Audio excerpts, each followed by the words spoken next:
Assalamualaikum warahmatullahi wabarakatuh. Perkenalkan, nama saya Triana Febrianti dengan NIM L1A1200092, kelas R003, Program Studi Kehutanan Universitas Jambi Angkatan 2020.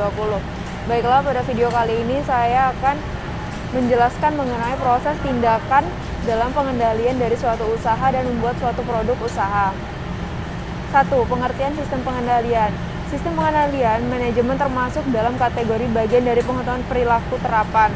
Pada prinsipnya, sistem pengendalian manajemen ini adalah suatu sistem yang berisi tuntutan kepada seluruh orang yang diadakan di dalam perusahaan untuk menjalankan dan mengendalikan perusahaan yang baik berdasarkan asumsi-asumsi tertentu. Beberapa ciri dari sistem pengendalian manajemen adalah: 1. Sistem pengendalian manajemen akan digunakan oleh perusahaan untuk mengendalikan seluruh organisasi, termasuk pengendalian atas seluruh sumber daya yang digunakan, baik itu sumber daya manusia ataupun sumber daya peralatan, serta hasil yang didapatkan oleh perusahaan, sehingga perusahaan bisa mencapai tujuannya secara lancar. 2. Sistem ini akan fokus pada strategi dan teknik evaluasi yang terintegrasi dan menyeluruh, dengan sifat perhitungan yang matang dan dalam mengevaluasi sesuatu di dalamnya.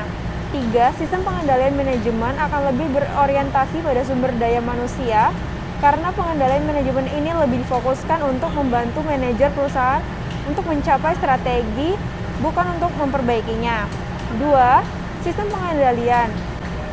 2. Fungsi sistem pengendalian.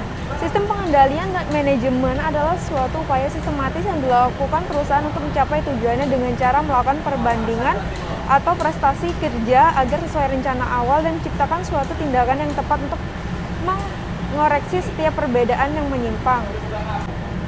3. Proses pengendalian manajemen. Proses sistem pengendalian manajemen yang baik akan bersifat normal. Pengendalian manajemen yang formal ini memiliki beberapa tahapan yang saling berkaitan antara satu dengan yang lainnya, yang terdiri dari 1. Pemrograman, 2. Penganggaran, 3. Operasi dan akuntansi, 4. Laporan dan analisis. Analisa laporan manajemen ini bisa berupa: 1. Perlu atau tidaknya strategi perusahaan untuk ditinjau kembali. 2. Perlu atau tidaknya dilakukan kebijakan penghapusan, penambahan, atau perubahan pada pemrograman di akhir tahun selanjutnya. 3. Perlu atau tidaknya dilakukan perubahan anggaran. 4. Perlu atau tidaknya perbaikan untuk setiap masalah yang tidak dapat diantisipasi. 4. Faktor-faktor yang mempengaruhi sistem pengendalian. 1. Ukuran penyebaran dan enterprise. Ukuran dan tingkat penyebaran perusahaan besar tentunya akan berbeda daripada perusahaan kecil. Hal ini tentunya akan menentukan isi dan sifat dari sistem pengendalian manajemen. 2. Struktur organisasi, delegasi, dan desentralisasi. Anggaran dasar dan konvensi akan mengatur seluruh struktur organisasi perusahaan dan sejauh mana desentralisasi dan delegasi pada seluruh perusahaan. 3. Sifat dan pembagian operasi. Sifat dan pembagian operasi pada suatu perusahaan akan mempengaruhi sistem pengendalian manajemen. 4. Jenis pusat tanggung jawab. Sistem pengendalian manajemen yang berbeda sangat diperlukan untuk berbagai pusat tanggung jawab dalam suatu perusahaan.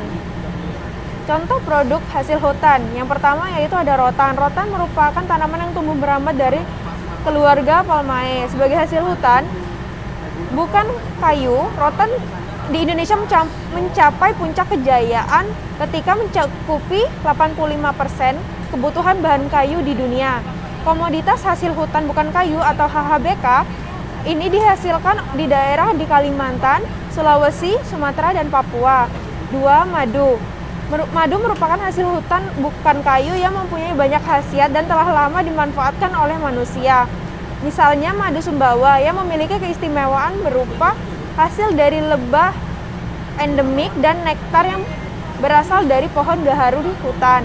3. Enfleurasi. Enfleurasi adalah metode ekstraksi dengan lemak dingin untuk memproduksi minyak yang dihasilkan dari bunga seperti bunga melati dan bunga sedap malam. Enfleurasi menggunakan lemak karena lemak mempunyai daya absorpsi yang tinggi terhadap minyak yang dihasilkan oleh bunga. Sekian pemaparan materi yang dapat saya sampaikan. Apabila ada kekurangan dalam penyampaian atau kesalahan dalam pengucapan, saya ucapkan mohon maaf. Saya akhiri. Wassalamualaikum warahmatullahi wabarakatuh.